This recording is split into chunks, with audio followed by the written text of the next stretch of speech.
하나님 말씀을 봉독해 올리겠습니다. 로마서 8장 28절부터 30절까지 말씀입니다.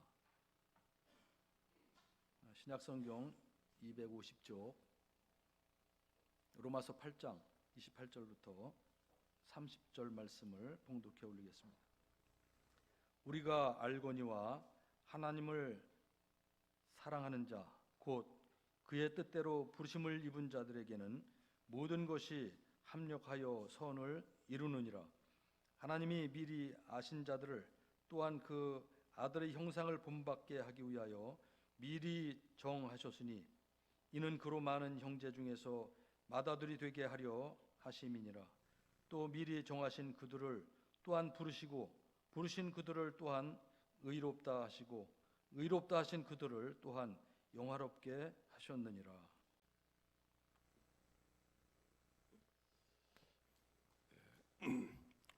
한국구세군의 해외 선교의 영역들이 그 사업들이 여러 가지 있는데 오늘 보신 것처럼 매년 해마다 꾸준하게 캄보디아, 몽골, 필리핀 쪽에 생계가 어렵지만 나면서부터 심장병을 앓고 있는 심장병 장애 아동들을 계속해서 수술해서 생명을 이어갈 수 있게 해줬어요.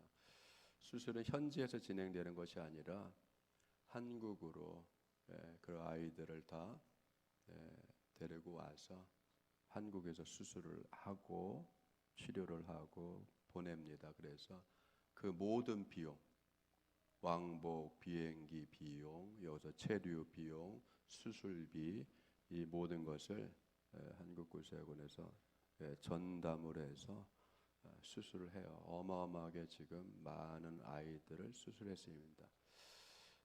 뿐만 아니라 지금 나온 것처럼 또 물이 없는 곳에 먹을 물이 없는 곳에 수도 사업을 합니다.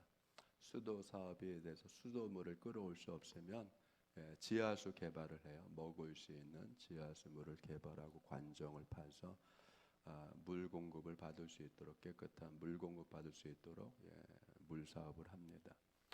장학 사업도 해요. 계속해서 장학 사업. 열악한 환경에 있는 캄보디아 학생들 대학까지 가서 공부할 수 있도록 장학 사업을 계속합니다. 매년 해요. 매년 하고 지금 캄보디아, 몽골 오지에 가서 캄보디아 같은 경우는 지방까지 내려가서 교회를 개척을 하고 땅을 매입을 하고 교회 건물을 짓고 예배를 할 수 있게 하고 또 사역자들을 세워서 생활비를 계속 줘가면서 사역을 합니다. 이렇게 다양하게 여러 가지 영역에서 끊임없이 선교 사역을 감당하고 있다라고 하는 것을 늘 기억해 주시면서 실질적으로 매년 성과가 나오고 있고 결과들이 발생한다라고 하는 것을 기억하시면서 선교 헌금 한 푼도 헛되이 쓰지 않는다라고 하는 것을 그리고 저희들의 선교 헌금에는 인건비가 안 들어가요.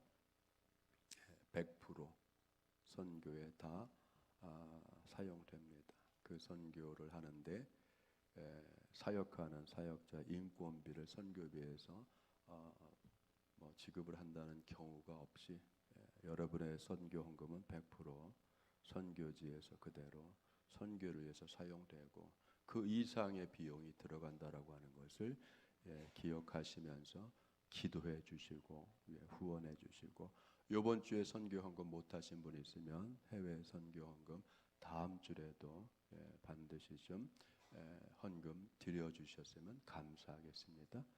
이제 우리 시온 찬양대에 은혜로운 찬양이 드려지겠습니다.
감사합니다. 우리가 살다 보면 목적이 분명한 삶을 사는 사람하고 목적이 좀 불분명한 모습으로 사는 사람의 그 삶의 결과가, 인생의 차이가 굉장히 크다라고 하는 것을 우리가 종종 보게 됩니다. 그럼 목적이 뭘까요? 목적은 왜 하느냐라고 하는 그 물음이 밑바탕 된 겁니다. 어떤 일을 하려고 할 때 왜 하냐? 해야 될 취지가 뭐냐? 또 무슨 생각으로 하느냐? 의도가 뭐냐? 집 짓는 걸 한번 생각해 보죠. 여러분, 집을 왜 짓죠? 그 왜 짓는다라고 하는 것이 그게 집을 짓는 목적이에요. 그렇죠? 왜? 우리 가족들이 평안하게 살아갈 안락한 보금자리, 우리만의 보금자리가 필요하다. 그죠? 이게 집을 구하거나 짓는 목적이에요. 그러면 이런 목적을 가졌으면 이제 생각을 하죠. 어떻게 질 거냐, 이제 구상을 할 겁니다. 많은 생각을 하죠. 방도 들어가야 되고, 마루도 있어야 되고, 다용도실도 있어야 되고, 부엌도 있어야 되고, 이런 것들이 다 들어가죠. 공부방을 어떻게 할 것이냐, 그걸 의논하고 계획하고 생각하고 계속 대화를 하고, 그 다음에는 어떻게 하죠? 그 모든 생각이 들어간 설계도를 만들잖아요. 설계도. 여러분, 설계도가 완벽하지 않으면 건축이 완벽하지 않습니다. 설계도가 중요한 거예요. 생각이 중요한 거예요. 그게 설계도 안에 완벽하게 구현돼 있어야 돼요. 재료를 뭘 쓸 건지, 뭐 어떻게 할 건지, 그게 설계도 안에 다 들어가는 거예요. 재료서부터 해서 나무, 목재, 철근 이런 것들을 어떻게 쓸 건지가 설계도 안에 다 들어가는 거예요. 이 계획이 완벽하지 않으면 시공 과정에 여러분 어려움을 많이 당합니다. 이렇게 갔다 저렇게 갔다 곤칠까 말까. 그리고 뭐예요? 시공을 하죠. 하나하나 끝내는 걸 뭐라고 해요? 그건 목표예요, 목표. 궁극적인 목적을 놓고 이걸 달성하기 위해서 작은 목표들을 정확하게 디테일하게 세부 계획들을 세우는 거예요. 기초는 일주일 안에 끝낸다. 그럼 일주일 안에 기초를 닦는 게 목표예요. 그죠? 콘크리트 타설 하루에 한 층씩 한다. 이게 목표예요, 여러분. 그게 탁탁 아구가 마저 들어가야 돼요. 그래서 여러분 목적 달성을 위해서는 그 작은 시행 과정에서의 목표들을 완벽하게 끝내 가야 되는 거예요. 그리고 나서 뭐가 되죠? 완공이 되는 거예요. 그렇기 때문에 여러분 우리 인생도 마찬가지예요. 내가 어떤 삶을 살 것이냐.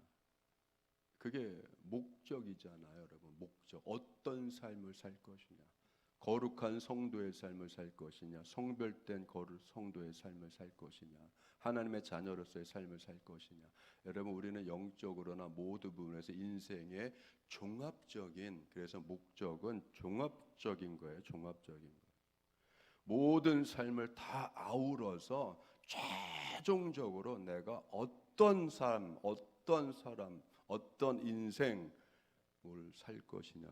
여러분 그게 그 높은 이상이 결합된 궁극적 목적을 설정해 놓고 마치 그것이 우리 삶의 온전한 꼭지점처럼 저 하늘의 북극성처럼 변하지 않는 그래서 항해를 하는 모든 항해인들이 북반구에서는 북극성, 변하지 않는 꼭지점 북극성을 바라보면서 방향을 정하듯이 남반부에서는 남십사성을 바라보면서 항해에 여러분 그 방향을 결정하듯이 우리에게는 여러분 부동의 인생의 목적이 있어야 되는 거예요.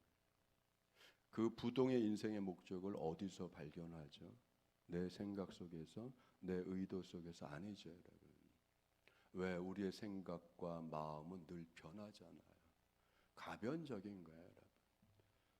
기분에 따라서 바뀌고 상황에 따라서 바뀐 여러분 그러한 늘 가변적인 우리의 생각과 의도와 결단이 여러분 궁극적 목적을 만들어내는 재료가 될 수 없어요.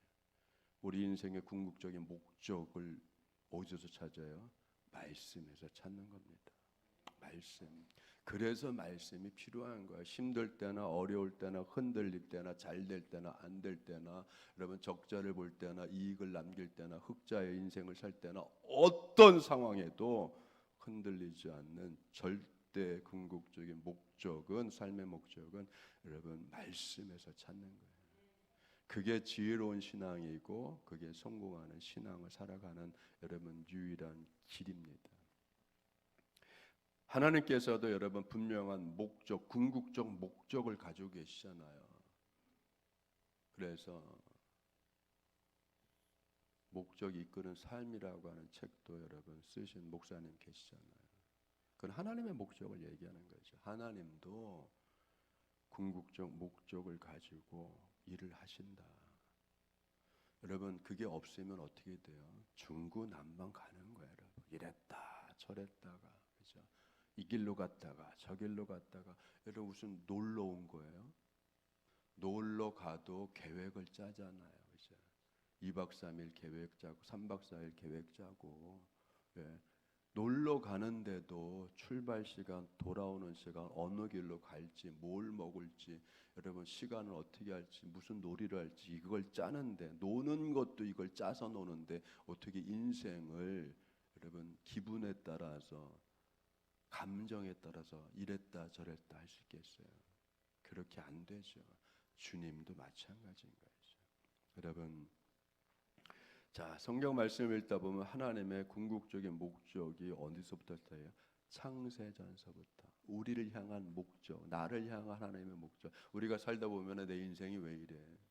그럴 때가 있잖아요, 그죠? 내 인생이 왜 이러는 거야? 어느 방향으로 가는 거야? 예? 내가 지금 뭘 해야 돼? 여러분, 내가 하고 싶은 거를 한다고 해서 여러분 인생을 바르게 살아가는 것이 아닐 수도 있는 거예요, 그죠? 근데 세상은 그렇게 가르쳐요. 뭐냐면 네가 하고 싶은 걸 해라. 그 세상이 가르치는 거죠. 하고 싶은 대로 해라. 근데 여러분 하고 싶은 걸 하기 위해서 갖춰야 될 게 얼마나 많아요. 하고 싶은 걸 하기 위해서 철저히 계획을 해야 되고 준비를 해야 되고 다듬어야 되고 훈련을 해야 되고 여러분 그저 생각지 않은 어마어마한 것들을 여러분 두루두루 생각하면서 그걸 이루어 가야 되잖아요. 그렇기 때문에 이 험악한 상에서 여러분 내가 하고 싶은 것을 이루어 간다라고 하는 그 과정이 궁극적인 목적, 그 하고자 하는 일이 언제나 뭐예요? 왜? 그 왜 하는 거야? 여러분 주변에서 그 왜 하려고 하는 소리를 들을 때 그걸 귀찮아하면 안 되는 거예요. 남 속도 모르고 왜 하느냐를 왜 하는 거야? 내가 하고 싶으면 하는 거지. 여러분 안 해요. 왜 하려고 하냐에 대한 질문에 명확한 답을 제시할 수 있어야 돼요. 왜 하려고 하는 거야? 라고 하는 거에 합리적이고 왜 하는 거야? 라는 그 사람의 질문을 압도할 수 있는 여러분 분명한 대답이 제시해야 되고 그 대답은 왜 하는 거에 대한 질문보다 상위로다 굉장히 커야 돼요. 그래야 납득이 일어나지 않아요. 여러분 주님께서 우리를 향해서 왜 창세전서부터 왜 택하셨죠? 창세전서부터 우리를 왜 부르셨어요? 창세전서부터 예수 그리스도 안에서 우리를 택정하였다. 그러면 여러분 목적이 있는 거잖아요. 무슨 목적이요? 왕 같은 제사장을 삼기 위해서. 여러분 그죠? 하나님께서 우리를 부르신 궁극적인 목적 중에 하나는 왕 같은 제사장을 만들기 위해서. 다시 말하면 거룩한 존재, 이 땅을 상당히 거룩하고 가치 있고 구별된 그런 사람으로 살아가도록 우리를 택하고 부르셨다라고 하는 거예요. 여러분 그렇기 때문에 여러분 주님의 의도, 즉 의도잖아요. 목적이 하나님의 의도, 하나님의 뜻, 하나님의 그 취지, 그 생각, 여러분 거기에 대해서 깊이 내 삶을 비춰봐야 되는 거죠. 예. 그렇기 때문에 내가 내 삶의 목적을 내가 스스로 세우는 게 아니란 말이죠. 그거에 비춰서 그거를 궁극적 목적을 놓고 거기에 내 나를 맞추는 거죠. 그걸 어떻게 내가 실현해 갈 것이냐. 그리고 나 혼자만 실현해 가는 게 아니잖아요. 목적을 세우신 하나님이니까 그 실행 방법들을 세세하게 여러분 준비하고 제시해서 우리에게 주시는 거잖아요. 그렇기 때문에 뭐 하나님은 질서의 하나님이라는 거예요. 그죠? 그냥 무작위적으로 불특정 다수를 향해서 그냥 쏟아내듯이 그냥 은혜를 그저 여러분 이런 거죠. 빌딩에 올라가 가지고 돈 자랑한다고 돈을 막 뿌려. 주님은 그렇게 은혜를 뿌리지 않잖아요. 여러분 은혜를 그렇게 막 뿌릴까요? 아무나 주서가. 내가 은혜를 뿌릴 테니까 아무나 주세가. 오늘 너희들 수지 맞은 거야. 그렇게 하지 않으시죠. 왜? 은혜가 우리의 생명보다 값진데 생명보다 값진 은혜를 어떻게 헐값에 그냥 돈 뿌리시냐고요? 아니죠. 분명하게 그 은혜를 받아 누릴 하나님의 자녀들에게 여러분 공급해 주시는 거예요. 여러분 하나님 우리를 왕 같은 제사장을 삼기 위해서 창세전부터 선택하셨어요. 택하셨어요. 부르셨어요. 또 하나가 있어요. 창세전서부터 우리를 택하시고 부르신 게 뭐예요? 자기의 자녀 삼으려고. 여러분 생각해 보세요. 하나님이 우리를 하나님의 자녀 삼으려고 부르셨단 말이에요. 그러면 여러분 자녀 삼으려고 부르신 하나님이 왜 자녀 삼으려고 우리를 부르셨겠어요? 취미생활 하신가요? 하나님의? 여러분 취미생활 아니죠.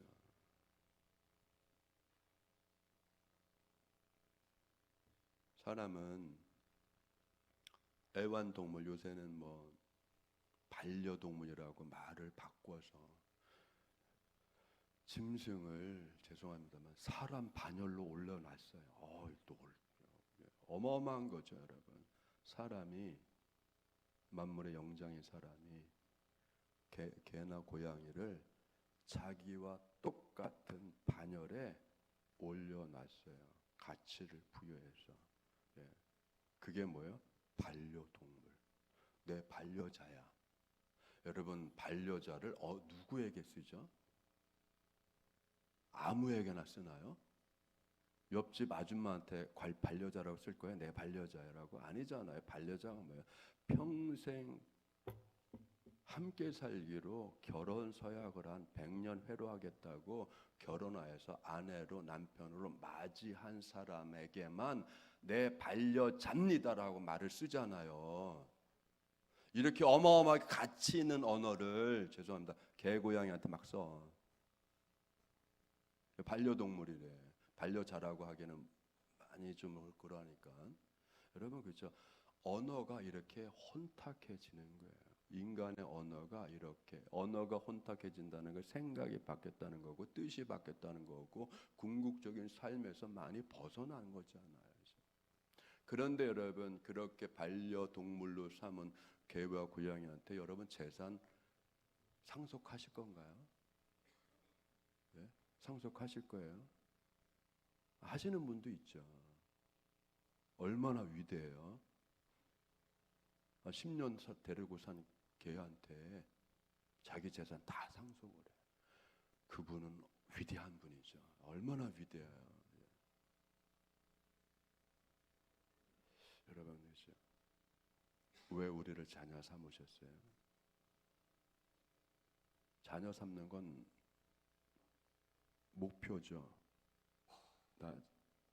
내 자녀 삼을 거야. 왜? 왜는 목적이잖아요. 뭐를요? 주님의 것을 상속시키기 위해서. 우리는 여러분 하늘나라를 상속받기 위해서 주님의 자녀로 삼으신 거룩한 존재가 된 거예요. 그렇죠? 그러면 생각해 보세요. 주님의 나라를 상속을 하려면 상속한 걸로 끝나는 게 아니잖아요. 뭘 해야 되는 거죠? 경영의 능력을 갖춰야 되잖아요. 그렇죠? 경영의 능력. 여러분 주님의 나라를 우리가 상속해서 주님의 재산을 상속해서 주님의 자산을 상속해서 후사로 우리가 세워졌다라고 하면 이 상속되어진 이 재산에 대해서 관리 능력이 있어야 되잖아요. 그렇죠? 여러분 관리 능력 첫 번째 뭐 인격이 돼야 되고 품격을 갖춰야 되고 그런 성품을 갖춰야 되고 그래서 어떻게 돼요? 예수를 닮게 하시는 거예요. 예. 주님을 닮아야 돼요. 예수님을 닮아야 돼요. 그렇기 때문에 예수님을 닮는다라고 하는 것은 개인적인 나의 종교 수행 생활만으로 끝나는 게 아니란 말이에요, 여러분. 예. 그래서 여러분 기독교는 종교 수행을 강조하지 않아요. 우리가 주님을 닮아가고 주님을 본받는 것은 오늘 29절에 하나님이 미리 아신 너희 자들을 또한 그 아들의 형상을 본받게 하기 위하여 미리 정하셨다. 그죠? 예수님의 형상이 뭐예요? 우리의 그죠? 우리 아키타입, 우리의 원형, 우리가 그렇게 돼야 돼요. 그죠? 예수님은 우리 아키타입이에요. 우리의 원형이라고 우리가 그렇게 돼야 돼요. 생각과 인격과 성품과 영성과 생활하는 모든 것이 예수님을 닮아야 된단 말이에요. 그죠? 네. 작은 예수들이 돼야 된단 말이에요. 그죠? 왜? 주님의 나라를 이끌어 가야 되잖아요. 주님의 나라를 다스려야 되잖아요. 주님의 나라를 유지해야 되잖아요. 그러면 여러분 생각과 마음과 뜻과 의지가 어느 수준이 돼야 돼요? 여러분 창립자 수준이 돼야 되잖아요. 그렇죠. 창조자 수준이 돼야 되는 거잖아요.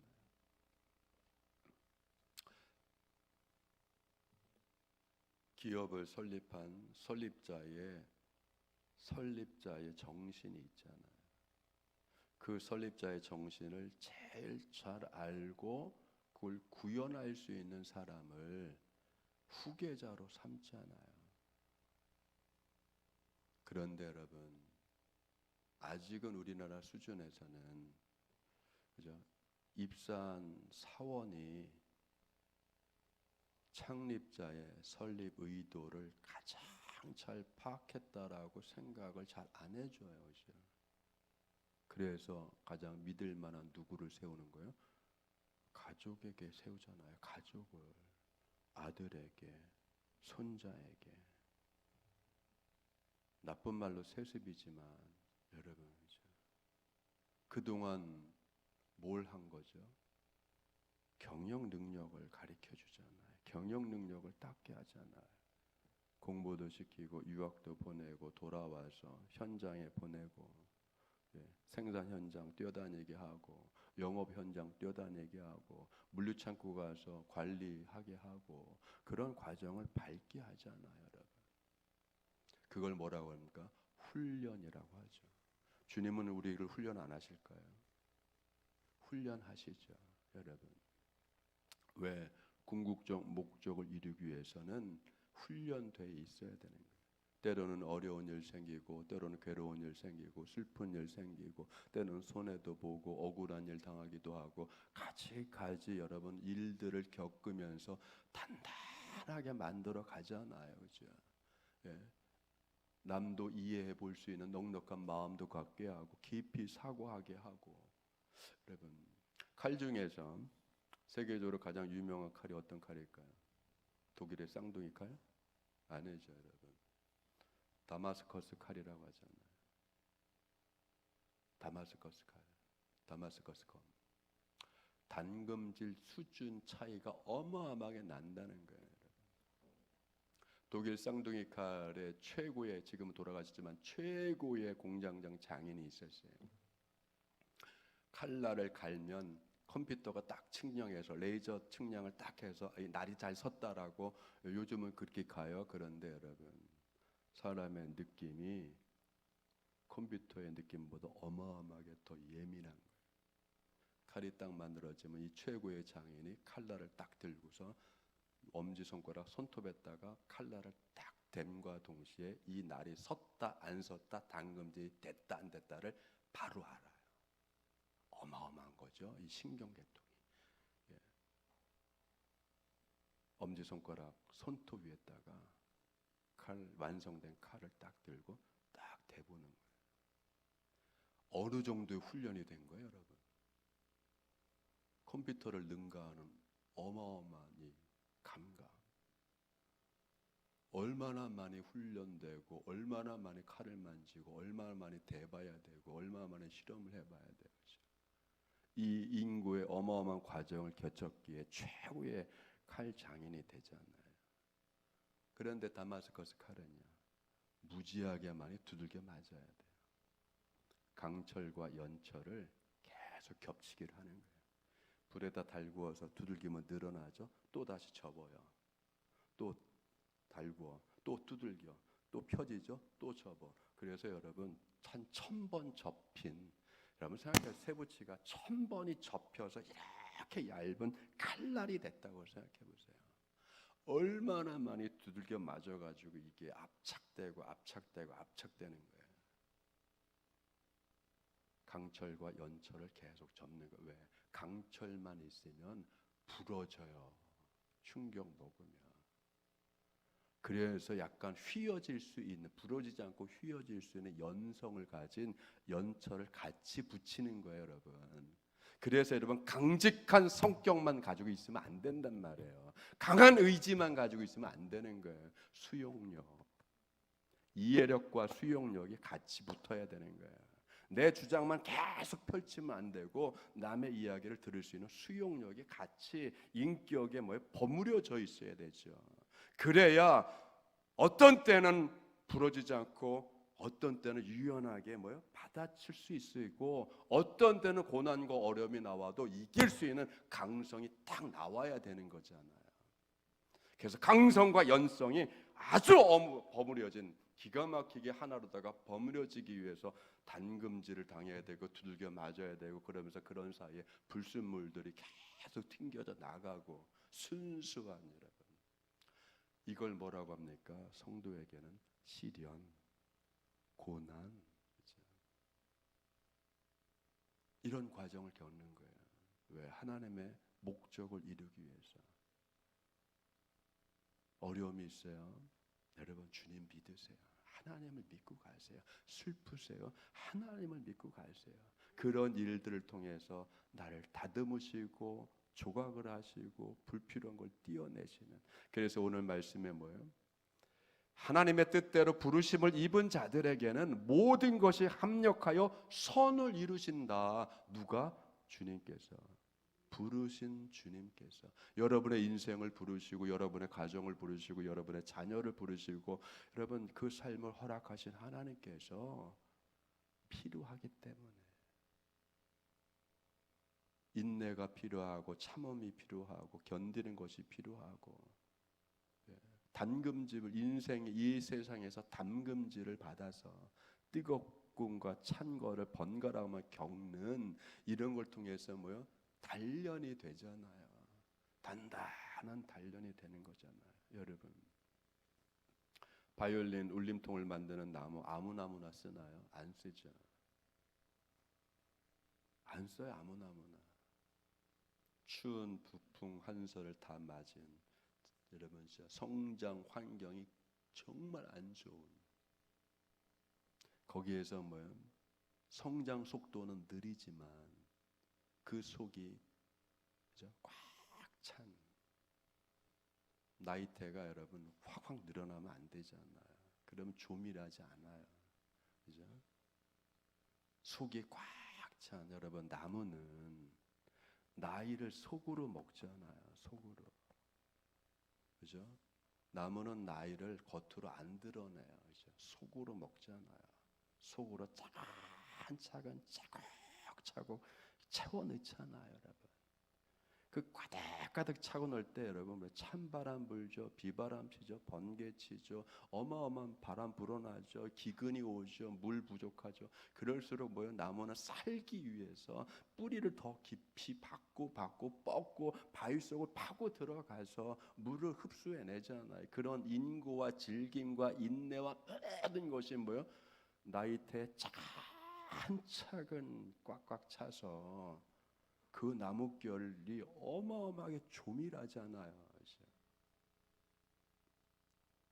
그런 나무 100년짜리, 200년짜리, 1000년짜리 만나서 그걸 여러분 배다가 키고 자르고 사포질하고 대패질해서 반듯한 모습으로 울림통을 만들 때 현을 키던 뭘 하던 소리가 여러분 오묘한 소리가 나잖아요. 우리에게는 뭐죠? 오묘한 찬송, 깊은 은혜의 찬송, 감사의 찬송.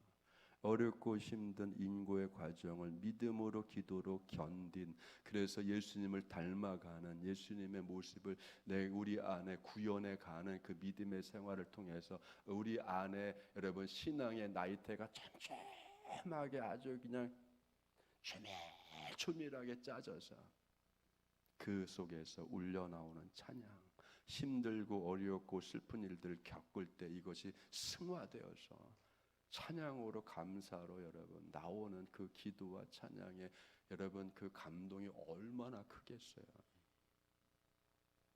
그러나 여러분 주님께서 부르신 그대로 의롭게 하시고 여러분을 영화롭게 하시는 하나님의 놀라운 그 뜻이 오늘 또 새롭게 벌어지는 한 주간, 오늘서부터 새로운 한 주간 여러분의 삶 속에 하나하나 새록새록 이루어지고 맛보고 영광을 올리고 주님 앞에 귀한 부름을 받은 자녀로서 당당하게 승리하는 모습을 살아가는 여러분들 되기를 주님의 이름으로 축원드립니다. 하나님은 여러분 모두에게 궁극적인 가장 좋은 목적을 가지고 계시고 그것을 이루기 위해서 부지런히 열심히 여러분의 삶의 모든 짐을 져주시면서 해결하며 이끌어 가시는 하나님의 은혜가 있음을 기억하시면서 용기 내시고 위로받으면서 승리하는 믿음의 삶이 되기를 축원드립니다. 기도하겠습니다. 아버지 하나님 감사드립니다.